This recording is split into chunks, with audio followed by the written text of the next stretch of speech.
The U.S. is a net importer. We buy more than we sell.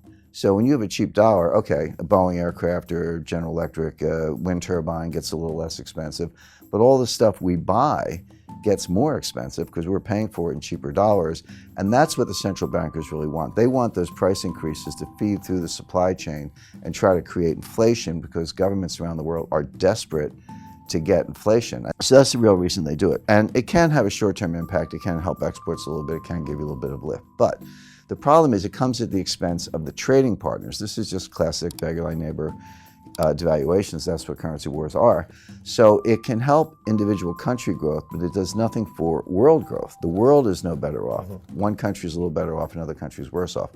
So the other metaphor I've used is, you've got 4 soldiers and they're fighting and it's a hot day and they get a break and they've got one canteen and they're all really thirsty. What do you do in that situation?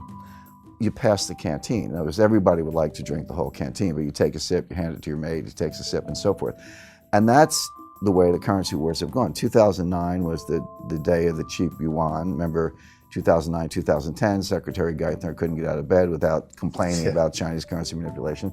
2011, the dollar hit an all-time low on a couple indices. That was the cheap dollar.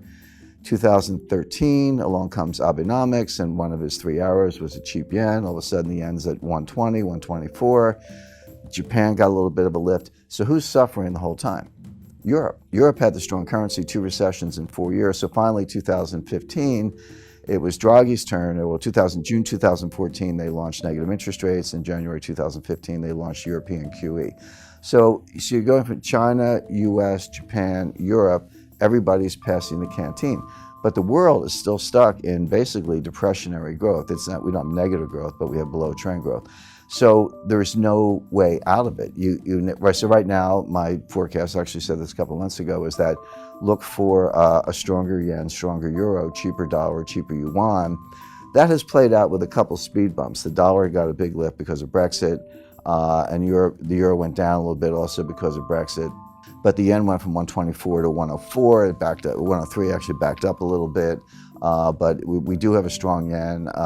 All these people who expect Japan to intervene in currency markets, don't hold your breath. They've been warned, I would say threatened, by Jack Lew and Christine Lagarde. Don't you dare intervene in currency markets. You had 3 years with a cheap yen. You didn't make the structural reforms. You didn't do what you needed to do. Too bad for you. We're taking the canteen back. So the point to your main question, Grant, is that they don't have a logical conclusion. There are only 2 ways out of a currency war. One is systemic reform, a kind of Bretton Woods or Plaza Accord where all the major powers sit down and just say, here's the New Deal. The other one is systemic collapse. I expect collapse because there's no consensus on a way out of it. There's no political will behind structural reform. I don't see the leadership. In 1944 you had John Maynard Keynes. In 1985 you had James Baker. In the 1990s you had Bob Rubin. These were, whether the Democrats or Republicans, this was leadership. I don't see that kind of leadership today. I see a lot of denial. I don't see the political will behind structural reform, so I would expect a collapse of the system. Well, it's interesting you say, because of all the bailouts, we don't know what a systemic collapse looks like. I actually have a pretty good idea of what it looks like, because everyone focuses on 2008, and U.S. economists call it the Great Recession. You go abroad, they call it the global financial crisis, the GFC for short, whatever you want to call it. But we had another one that was actually potentially worse or as bad in 1998.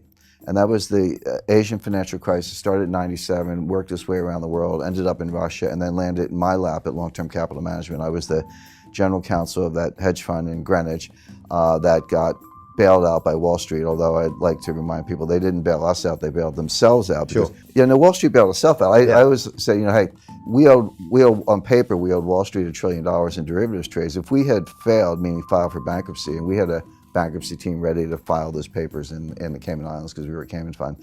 I said, I would have just slept in the next day. It's like, it's out of my head. We filed for bankruptcy, good luck getting your money. Wall Street bailed themselves out because they didn't want that $1 trillion of derivatives positions dumped on them. Then they would have to turn to the market and dump it. We were hours away from the closure of every major market in the world. It's not an exaggeration. Greenspan testified to that. Rubin said the same thing. It would have started in Tokyo, gone through London, ended up in New York. But every stock exchange, bond market in the world would have been shut down, at least temporarily, to deal with it. That's how bad it would have been. Lehman would have failed in '98. Forget about it. They were always the weakest link in the chain. It was easy to call in 2008 because they almost failed in '98.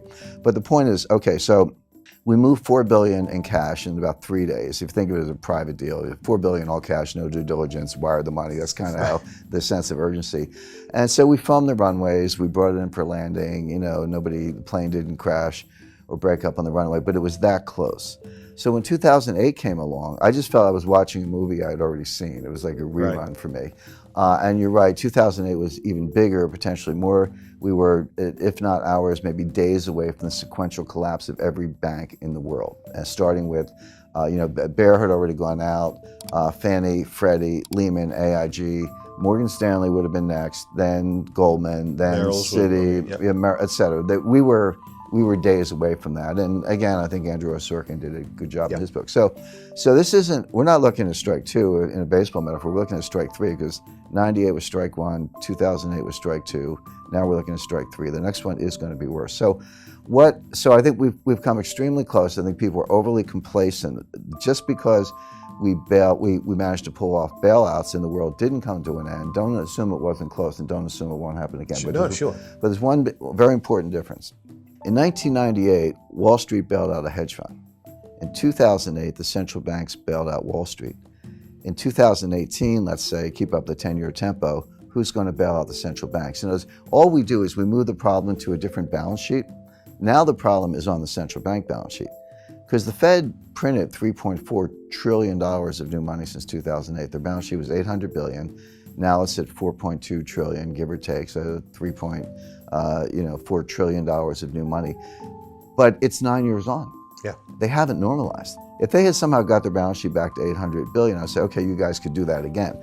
But you're at $4 trillion. What are you going to do when the next crisis hits, which could be soon, by the way?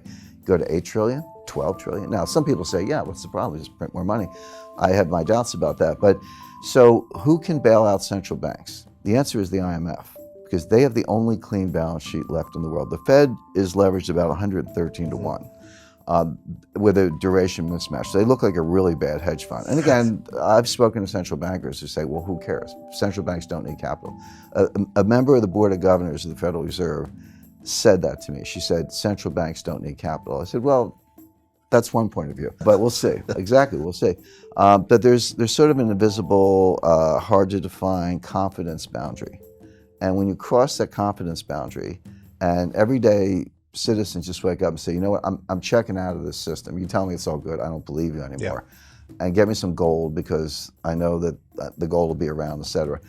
That's an instantaneous loss of confidence in the dollars. That's what I mean by collapse. Now, just to be clear, I don't think we'll all be living in caves, eating canned goods, lighting fires with rocks and twigs.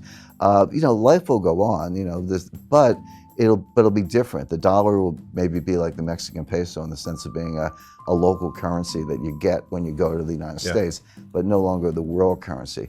They'll try to bail it out with SDRs, the special drawing rights. If it works, if the SDR bailout works, it's only because nobody understands it, or like maybe there were 100 people in the world who really understand. I've spoken to PhD monetary economists, like people right in the field with PhDs from Harvard who can't give you a straight explanation of what an SDR is. So if it works, it'll only be because nobody gets it. But I have a feeling that because of social media, because of, interviews like the ones you do, Grant, just because of different means of communication, that people will get it and they'll run for gold because it's money good. And so that, and then you get into coercion, shutting down banks, closing ATMs, or maybe reprogramming ATMs. Everyone can have $300 a day for gas and groceries, but no more. Recently, the SEC has changed the rules for money market funds. I meet people everywhere, and I say, well, how much money you got? Or where do you have your money in? Probably a better way to put it.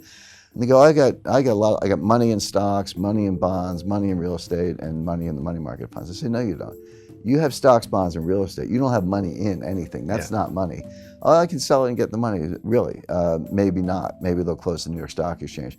But anyway, they have new rules on money market funds where money market funds can suspend redemptions. Now that has always been true of hedge funds. I've never seen a hedge fund Right. offering document that didn't have that in there. But people think they can call Charles Schwab or Merrill Lynch or Bank of America, instruct the broker to sell the units, and the money's in the bank the next day. They're going to wake up one day and make that phone call and find out, no, we've suspended redemptions, we'll get back to you. You can't get your money. And oh, by the way, the day that will happen is the same day you want your money the most. Yeah, In other words, of it's conditionally correlated. So you'll still have money for gas and groceries, and your kids will still go to school, and you'll still have food on the table, but you won't be able to get your money. The IMF will be flooding the zone with trillions of SDRs. The dollar will be greatly devalued relative to SDRs. It'll be like Mexican pesos, and then it'll be a very different world.